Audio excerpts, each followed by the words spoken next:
এই সরকার সংবাদ গুমের সরকারে পরিণত হয়েছে। সংবাদকে গুম করে দেওয়া হচ্ছে এবং মানুষকে প্রকৃত তথ্য জানতে দেওয়া হচ্ছে না। এবং আমরা দেখছি যে শক্তিশালী মিডিয়া হাউসগুলো এই সরকারের কাছে নথি স্বীকার করে সরকারের বানানো বা সরকারের নির্দেশিত তথ্য সরবরাহ করে সংবাদ পরিবেশন করছে।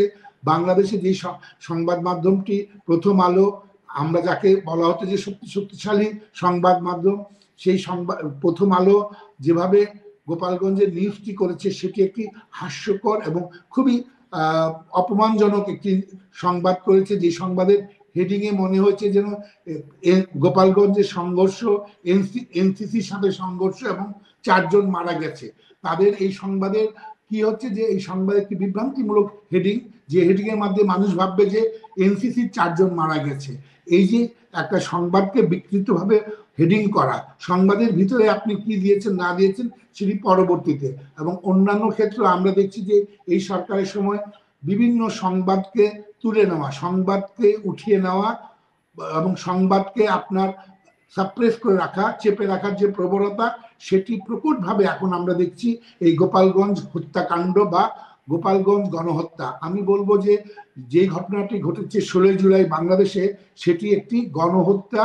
একটি নির্দিষ্ট গোষ্ঠী বা নির্দিষ্ট মতের মানুষের প্রতি যখন এইভাবে হত্যাকাণ্ড করা হয়, গণহত্যার বর্ণনা অনুযায়ী গণহত্যার এটিকে গণহত্যা বলে। এবং এই গণহত্যাকে চাপা দেওয়ার জন্য যেভাবে সরকার মিডিয়াকে ব্যবহার করছে এবং মিডিয়ার মাধ্যমে এই তথ্যগুলোকে তথ্য প্রকাশে বাধা দিচ্ছে, সেটি শুধু এই গণহত্যার আগে নয়, আমরা দেখেছি তার কয়েকদিন আগে যেটি আপনার সদরঘাটে মিটফোর্ডে যে ঘটনাটি ঘটেছে, একজনকে পাথর দিয়ে বীভৎসভাবে হত্যার পর তার শরীরের উপর যে নৃত্য, পাষণ্ডদের নৃত্য, সেই সংবাদটিও কিন্তু বাংলাদেশের 2 দিন পর বাংলাদেশের মূলধারার পত্রিকাগুলিতে আমরা দেখেছি। তার আগে 2 দিন কিন্তু এই সংবাদটি আসেনি। আমরা এখন দেখছি যে বাংলাদেশের সংবাদ মাধ্যমকে যেভাবে সরকার নিয়ন্ত্রণ করতে চাচ্ছে, সংবাদ মাধ্যমগুলো কিন্তু সরকারের সেই নিয়ন্ত্রণের মধ্যে থাকতে এক ধরনের স্বস্তি বোধ করছে। তা না হলে আমরা দেখতাম যে বাংলাদেশের সংবাদপত্র পরিষদ, যে সংবাদপত্র পরিষদ তাদের ভাষায় ফ্যাসিস্ট হাসিনার সময় বিভিন্ন ক্ষেত্রে তারা তাদের বক্তব্য এবং তাদের প্রতিবাদ জানাতো, তারা সাংবাদিকদের অপর পক্ষ যখন কোনো ঘটনার নিন্দা জানাতো, সেই সংবাদও কিন্তু সব সংবাদপত্রে আসতো। আজকে আমরা দেখছি বাংলাদেশের সংবাদপত্র পরিষদ বা পত্রিকা ওনার্স অ্যাসোসিয়েশন, এদের কোনো ভয়েস নাই, কোনো কিছু নাই। আমার মনে হয় বাংলাদেশে এই গণতন্ত্রহীনতার এবং বাংলাদেশের যে একটি নতুন নব্য ফ্যাসিজমের চালু হয়েছে, এই ফ্যাসিজম থেকে বেরিয়ে আসার জন্য সংবাদ মাধ্যম এবং সংবাদপত্রের সম্পাদকদের কি ভূমিকা নেওয়া উচিত। আমার মনে হয় তারা যদি সংবাদ প্রকাশ করতে না পারেন, তাদের পদত্যাগ করা উচিত এবং পদত্যাগের মাধ্যমে তারা তাদের প্রতিবাদটা জানাতে পারেন। কারণ আমরা সংবাদ মাধ্যমের উপর নির্ভর করব দেশের সব ধরনের সংবাদ, ভালো সংবাদ, খারাপ সংবাদ পাওয়ার জন্য। যেখানে একটি গণহত্যা হচ্ছে এবং যেখানে একটি জনপদকে গণহত্যা, দেখুন আপনিও বলছেন গণহত্যা, এর আগে এনসিপি ওয়ালারা দেখলাম গত বছরের ঘটনাকে বলছে গণহত্যা। গণহত্যা কি এত সস্তা? গণহত্যা না, গণহত্যার সংজ্ঞা অনুযায়ী গোপালগঞ্জের একটি গণহত্যা এই কারণে যে একটি নির্দিষ্ট মতের এবং একটি নির্দিষ্ট গোষ্ঠীর বিরুদ্ধে এটি সংগঠিত হয়েছে। এবং এর আগে যেটি হয়েছে হত্যাকাণ্ড, যেটি হয়েছে 24 জুলাইতে যে দীর্ঘ সময় যে ঘটনাগুলি ঘটেছে, সেটি হত্যাকাণ্ড, অভ্যুত্থান এবং অভ্যুত্থানকালীন সময় হত্যাকাণ্ড হয়েছে। সেখানে বেছে বেছে কোনো জাতি গোষ্ঠীকে বা কোনো একটি নির্দিষ্ট দলকে হত্যা করা হয়নি।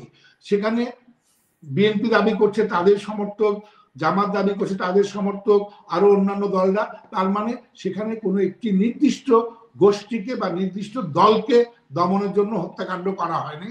সেই হিসাবে সেটিকে গণহত্যার সংজ্ঞায়িত করার ব্যাপারে সন্দেহ রয়ে যায়। কিন্তু গণহত্যা যেটি গণহত্যার দায়ে শেখ হাসিনার বিচার চলছে, হ্যাঁ, গণহত্যা তারা প্রমাণ করতে হবে যে গণহত্যা। সেটি গণহত্যা কখন হয়?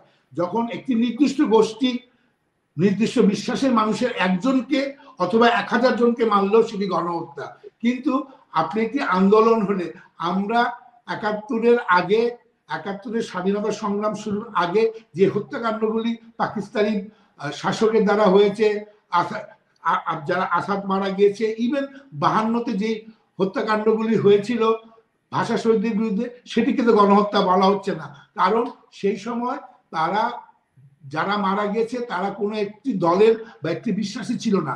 সেখানে যারা শহীদ হয়েছেন তারা বিভিন্ন শ্রেণী পেশার মানুষ ছিলেন এবং সেখানে তারা হয়েছে। তাই তো সেটি আমরা 52-কে তো আমরা গণহত্যা বলছি না। আমরা আসাদ যখন মারা গিয়েছে, শহীদ আসাদ, আমরা সেটাকে গণহত্যা বলছি না। আমরা ইভেন এরশাদের সময় যখন ছাত্র আন্দোলনে যারা সেলিম, দেলোয়ার সহ আরো অনেকেই মারা গেছে, সেটাকে তো গণহত্যা বলছি না। সেটা আন্দোলনের প্রাণ দেওয়া, আন্দোলনকারীর উপর গুলি বর্ষণ। এবং একইভাবে জুলাইতে যেটা হয়েছে 2024-এ আন্দোলনে অংশ নেওয়া বিভিন্ন শ্রেণী পেশার মানুষ মারা গেছে, সেটি হত্যাকাণ্ড। সেটি রাজনৈতিক হত্যা হতে পারে, সেটিকে অন্যভাবে গণহত্যা, সুনির্দিষ্টভাবে একটি গোষ্ঠীকে করা। এবং এইভাবে 16 জুলাই যেটি গোপালগঞ্জ হয়েছে সেটি গণহত্যা হিসাবেই স্বীকৃত হবে এবং হতেই হবে সেটি। জি, এমনিতে গণহত্যা মানে যখন এথনিক ক্লিনজিং এর উদ্দেশ্যে নৃগোষ্ঠীকে ধ্বংস করা হয়, না, এথনিক ক্লিনজিং না, ধর্ম হতে পারে, যে কোনো জাতি গোষ্ঠী বিশ্বাসী, সেটি জাতি হতে হবে না, একটি মতের বিশ্বাসী হতে পারে, সেটি একটি মতের বিশ্বাসী একটি রাজনৈতিক দল হতে পারে, রাজনৈতিক একটি নির্দিষ্ট গোষ্ঠী, তাদেরকে আংশিকভাবে হোক সম্পূর্ণভাবে হোক চিহ্নিত করে একটি গোষ্ঠীকে, এবং সেটা যদি করে একটি গোষ্ঠীকে তাই না হত্যার উদ্দেশ্যে সংঘটিত কোনো অপরাধ, সেটাই গণহত্যা।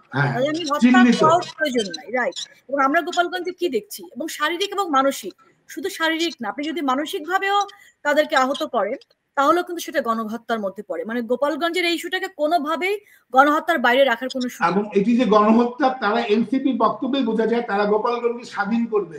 স্বাধীন করা, গোপালগঞ্জে বাংলাদেশের সরকারের অংশ হিসেবে গোপালগঞ্জে জেলা প্রশাসক আছেন, গোপালগঞ্জে থানা, পুলিশ সবকিছু আছে। সেখানে গোপালগঞ্জকে স্বাধীন করতে হবে কেন? তার মানে কোনো একটি উদ্দেশ্যে, ওখানে হত্যাকাণ্ড সংগঠিত করার উদ্দেশ্যে তারা এই শব্দটি ব্যবহার করছেন। ওখানে গোপালগঞ্জ কি পরাধীন? গোপালগঞ্জ কি অন্য কারো অধীনে? গোপালগঞ্জে তো বাংলাদেশ সরকারের সব ধরনের প্রশাসনিক সব ব্যবস্থা আছে। গোপালগঞ্জকে স্বাধীন করতে হবে কার বিরুদ্ধে? গোপালগঞ্জ কার অধীনে? সরকারের নিয়ন্ত্রণে নেই। এই যে এই শব্দগুলি উচ্চারণ করছে, এই শব্দগুলির মাধ্যমে গণহত্যা সংগঠিত করার জন্য প্রলুব্ধ করা হচ্ছে, বা এটাকে গণহত্যাকে প্রমাণিত করে যে গোপালগঞ্জকে তারা দখল করবে। দখল করে কারা? দখলদাররাই যখন হত্যাকাণ্ড করে সেটি গণহত্যা হয়। তারা গোপালগঞ্জ দখল করবে, দখল করে মানুষকে, দখলের জন্য মানুষকে মারছে। আর এই এমন একটি ঘটনা ঘটলো, যেই ঘটনার মধ্যে আমরা দেখলাম যে প্রধান উপদেষ্টার প্রেস উইং থেকে বা তার ওয়েবসাইটে এই হত্যাকাণ্ডের বিষয়ে কোনো বক্তব্য নেই, কোনো সমবেদনা নেই। একইভাবে আমরা দেখলাম যে বাংলাদেশের সবচেয়ে এখন বর্তমানে সবচেয়ে বড় রাজনৈতিক দল যেটি কার্যক্রম করার সুযোগ পাচ্ছে, বিএনপিও তাদের বক্তব্যে কোনো কিছু এই ঘটনা নিন্দা জানিয়ে কোনোভাবেই হত্যাকাণ্ডকে উল্লেখ করেনি। বিএনপি এখানে আওয়ামী লীগকে বা নিন্দা জানিয়েছে এবং এনসিপির পক্ষে বক্তব্য দিয়েছে, কিন্তু ওখানে যে মানুষ মারা গিয়েছে, 4 জন মারা গিয়েছে অফিসিয়ালি, তার সঙ্গে বিএনপিও কোনো আজকে একজন এটাকে অস্বীকার করার সুযোগ নেই। আজকে অফিসিয়ালি মারা গিয়েছে, হসপিটালে মারা গিয়েছে। সেই যে বললাম যে বিএনপির মতো রাজনৈতিক দল যারা আগামীতে সরকার গঠনের যাদের সম্ভাবনা রয়েছে এবং যারা আশা করছে, তারাও দেশের একটি অংশে যে হত্যাকাণ্ড সংগঠিত হলো তারও নিন্দা জানায়নি।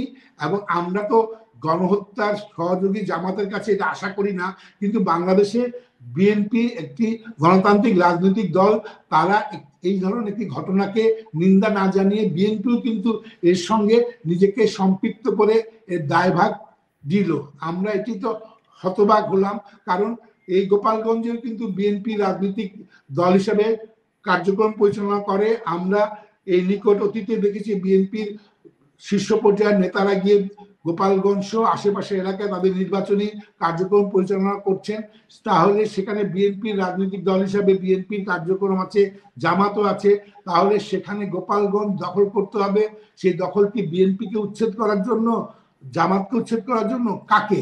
সেই এই যে শব্দটি গোপালগঞ্জকে দখল মুক্ত করবে, কোন দখল?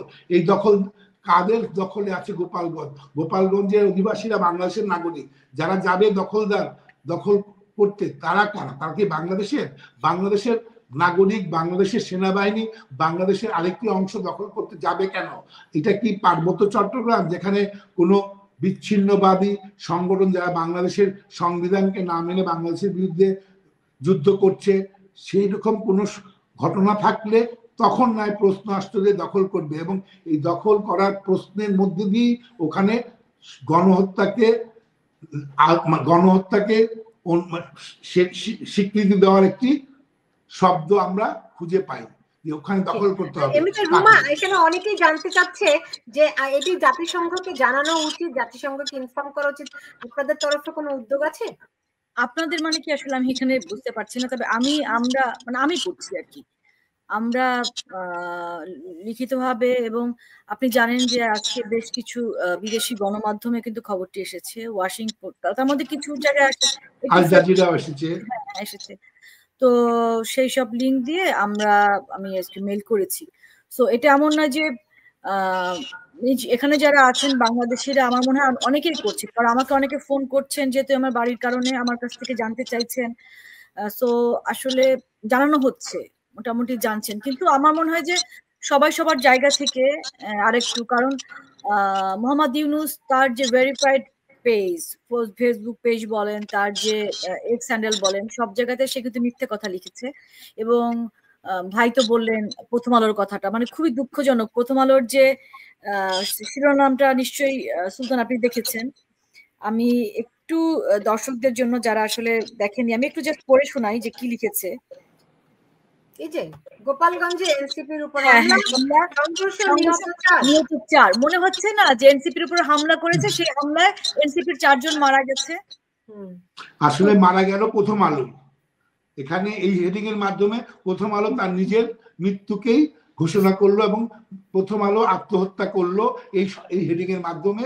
আমরা এরপর থেকে প্রথম আলোকে আর জীবিত কোনো সংবাদপত্র হিসাবে ভাবার কোনো সুযোগ থাকবে না।